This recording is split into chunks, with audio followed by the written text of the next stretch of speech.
Bonjour tout le monde et bienvenue dans cette première critique de livre. Aujourd'hui on va parler de Dark Vador, tome 3, La guerre Shootorun. Ce tome commence par l'annual numéro 1 de Dark Vador dans lequel le Seigneur Noir des Sith est envoyé par l'Empereur sur la planète Shootorun afin de mater une rébellion montante. Par la suite Vador reviendra sur la planète accompagné par d'autres serviteurs de l'Empereur afin de mettre définitivement un terme à ce soulèvement. Au dessin nous retrouvons tout d'abord Lenil Francis Yu, qui se débrouille très bien et qui arrive à mettre en scène un Vador très impressionnant bien qu'il soit parfois représenté de manière assez grotesque. On peut aussi remarquer que, comme le dessinateur attitré de la série, son point fort est clairement les droïdes qu'il dessine merveilleusement bien.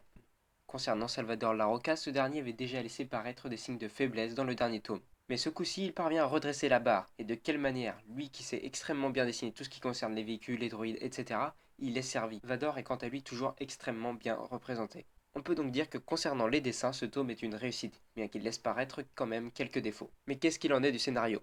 À tous ceux qui préfèrent l'action à la réflexion, vous allez être servis. Ici on retrouve un Vador en véritable chef de guerre qui sait mieux que quiconque mener ses troupes et qui n'a pas peur d'aller se battre en première ligne quand il le faut. Et c'est personnellement ce qui fait que j'adore ce personnage. On retrouve également, comme dans les autres tomes, tout ce qui est en rapport avec les jeux de manipulation afin de monter en grade dans la hiérarchie de l'Empire.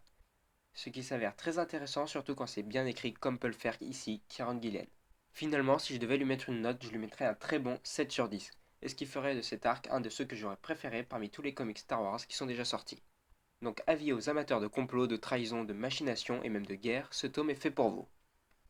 Voilà, la vidéo est terminée, j'espère que cette critique vous aura plu. N'hésitez pas à dire ce que vous en pensez dans les commentaires pour que je m'améliore pour les prochaines critiques. Et surtout n'oubliez pas que la force est avec vous. A plus.